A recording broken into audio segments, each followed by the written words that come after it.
may pangalit mga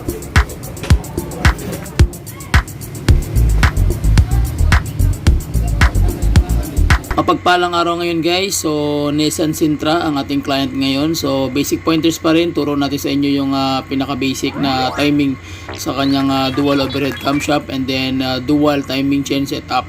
So main journal and then sa dual camshaft. So dalawa yung kadena natin guys. So tara, punta tayo sa ilalim para makita natin yung mechanism. Okay, so nasa sa ilalim tayo guys. Makikita nyo yung halos tanggal na yung buong crankcase. So hindi mo pwedeng hindi tanggalin dahil hindi mo kuha yung tamang setup. So ayan yung itsura niya. Makikita nyo na medyo okay pa naman yung loob ng kanyang mechanism sa main journal.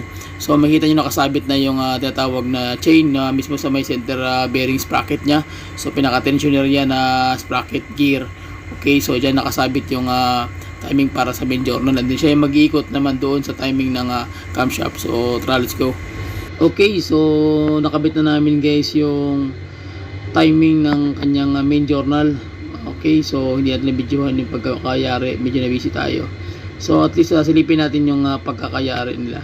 So ayan na, nakabit na natin yan. Nakakonect na rin din yan sa mismong kanyang tatawag na tensioner sprocket gear. So which is nasa sentro ng ibaba ng dual camshaft, and then kinabit na rin namin yung overhead dual camshaft ng intake and then ng exhaust.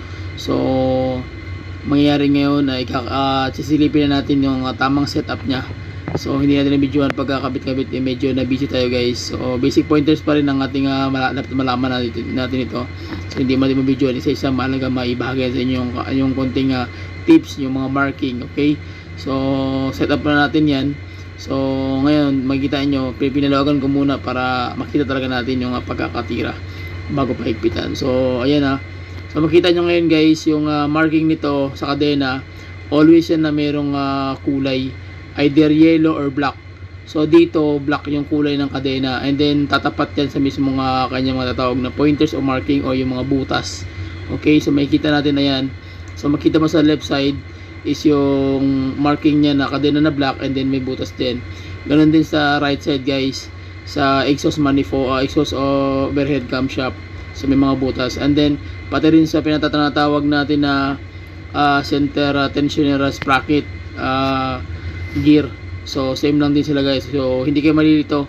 So yan yung mga basic pointers na dapat nyo matutunan. Okay, so check natin sa ilalim. Medyo malabo. So ayan, wala pa rin. So wait lang wait lang chip. So ayun. So ayan guys, medyo hindi makapasok yung cellphone, medyo nahirapan ako. So kita nyo yan guys, ayan yan, may marking na ito. So yan pa rin, dark pa rin ng kulay niyan. So makikita nyo sa likod may sprocket pa rin. So ibig sabihin dual yung timing chain setup nito. Okay, and then kabit na natin guys yung mechanism para mas mabilis. Okay, so yun lang yung mga basic pointers guys para makukuha nyo yung tamang setup. So hindi natin mabidyoan isa-isa, pero mahalaga makuha nyo yung pagkakayari. So tinakpan na namin diretso para mas mabilis matapos, sapagkat basic pointers na makukuha natin dito. Okay, muli shout out sa akin yung mga unit owner, and then sa mga bagong mekaniko and sa mga banghitang mekaniko. So salamat sa aking mga followers, subscriber, and then ako'y na taos pusong pasalamat sa inyo na walang ubod kalalagyan na pasasalamat. So 2,000 subscriber tayo guys. So and so on. So maraming salamat sa inyo sa suporta. So God bless, bye bye, and see you. Bye bye.